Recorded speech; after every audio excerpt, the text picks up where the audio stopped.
In a recent OpTic podcast, make sure to go check it out, guys. We're talking about maybe the fall of esports, or at least the struggle of Valorant esports in North America. We've talked a lot about Evil Geniuses and the struggle financially that not just, Valorant teams, but a lot of esports organizations have had. And it was in a recent OpTic podcast episode where Scump and Mbos and the boys go back and forth on not just Evil Geniuses, but is esports dying? And Scump also interestingly saying when it comes to a Valorant roster with the viewership that Valorant as an esport polls, that it almost made sense that the players were getting $20,000 to $25,000 a month for each player, which I thought was surprising to hear. That's crazy. Either they have to accept a significant pay cut or they've got to find a new team. Gotcha. So yeah, I feel like I've been seeing like everywhere on Twitter recently, not everywhere, but like just like a few times a day about like esports salaries and how they're inflated and how teams can't keep up with it or whatever. And I don't even know what's going on anymore, dude.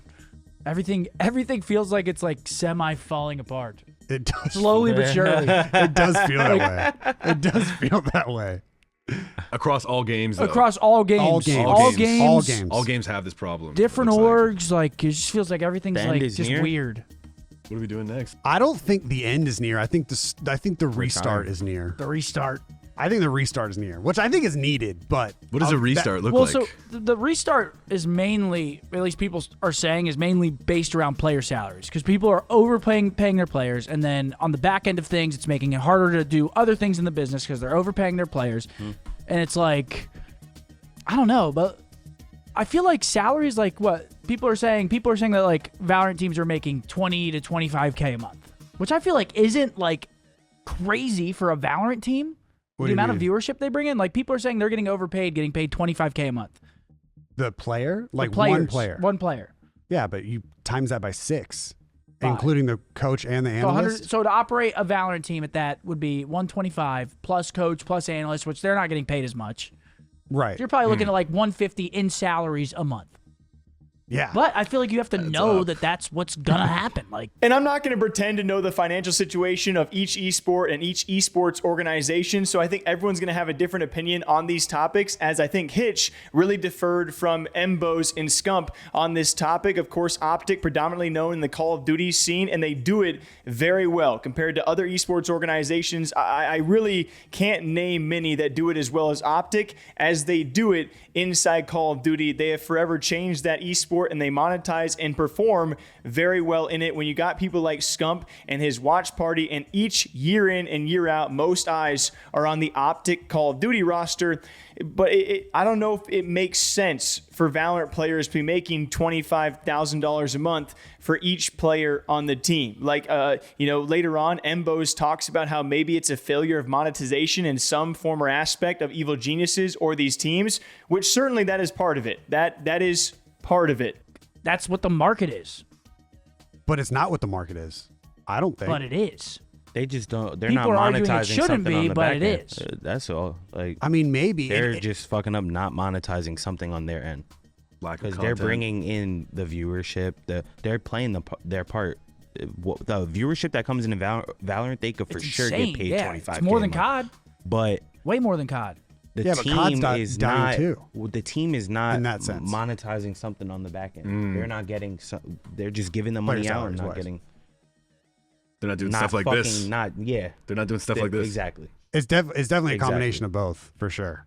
For Because sure. you've got to have a way. You've got to have a way to monetize the viewership that does come in, but it can't be just off the raw stream numbers of the tournament. Yeah. Like you can't. Like Because it's that, not even their have to- numbers exactly. you have to, Like, like- it's the game's Yeah. numbers. Create a culture, create a fan base. 100%. But it's been a recent hot topic of these inflated salaries, not just in esports, but also in the Valorant space for North America. If you're an organization, how do you possibly make enough money? And of course, you look at Evil Genius as a primary example. If you guys have not seen this, they were your most recent Valorant World Champions, and this entire roster is incredibly good, and the storyline that got them to win the entire thing was incredible. But they also, infamously had like no merch ready to go. And so speaking of a failure to monetize, I wouldn't say it's just been on the merch end, but maybe other facets of Evil Geniuses. If OpTic Gaming won a world championship in Call of Duty, you better bet your bottom dollar they're going to get as much bang for their buck out of that as possible when it comes to content, when it comes to merch. And then again, what else can you sell as an esports organization? What else can you actually monetize? The big thing being those in-game bundles, those in-game skins, which yes, Call of Duty plays a bit with, but not near as well as other esports like that of Valorant. Then it comes down to, okay, what is the split between the esports teams and their players for those skin bundles? You just don't know each deal for each team. Xset right now is currently in a lawsuit in Valorant because apparently, allegedly, their players were owed 50% of that bundle revenue. I believe back last year, I think it was around $16 million for those 16 teams. You're looking at $1 million split between the staff and the organization and the players. That 50-50 split right there. So maybe six figures for each player they're owed. But I feel like right now as That's the an hardest part. esports player, like I feel like right now is horrifying. Like there's no job security. They just won fucking champs in Valorant. Yeah. Probably top 3 esport right arguably maybe the biggest. Maybe top 1. Yeah, maybe the biggest esport in the world. Yeah, that's and actually crazy to think about. They win worlds. That's kind of and scary. Yeah. It's terrifying. Yeah. It's fucking terrifying. It's something that like, I don't know. I feel like I've been screaming it for like years now, but like, what are we doing? That's actually fucking. Like as soon as people started like getting, right? Just get that good. just You just hundreds of thousands and millions of people watching it, and now the team just crumbles. And most certainly, Evil Geniuses has made mistakes and not fully capitalized on this roster as well as possible, but also to play devil's advocate, I know it's not a popular card right now, which the mismanagement of Evil Geniuses has had over the past many years. They deserve to be under fire. But yes, there is a lack of monetization, a lack of management for these teams.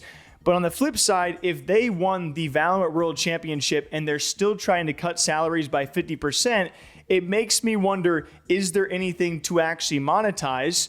You know, if you're giving these incredible salaries to the players and you're giving a large portion of the skin bundles to the players, what's left for the organizations to take home? Maybe there's a reason why an organization like OpTic that does very well in Call of Duty and in that space, they've left Rocket League. There are rumors they might be leaving other esports because those esports, they simply don't monetize well. They're not in Valorant Challengers because guess what? Valorant Challengers, there's no reason to be in it unless you plan to win the entire thing and then you only get 2 years up in the VCT. It's crazy, guys. So we'll see what happens. I know it's a bit of a rambling topic, but I'm more so curious what you guys think of where did Evil Geniuses go wrong and where are these esports organizations going? I would find it very difficult to somehow afford a Valorant team when you have to pay over $1 million to field a roster in a single year. One last example, you look at 100 Thieves Call of Duty roster from a couple of years ago, they lost $2.5 million in a single year. I think Valorant's probably less than that because they offer some monetization back with the players in the skin bundles. But man, oh man, it's a difficult space to be in. Do you guys think the Valorant players are worth $20,000 to $25,000 a month for a full roster? And do you think esports organizations can make a way to make that work? OpTic guys think yes. Hitch is in the middle saying, it's a mix of inflation and under monetization. What do you guys think? Till next time, take care. Okay, bye.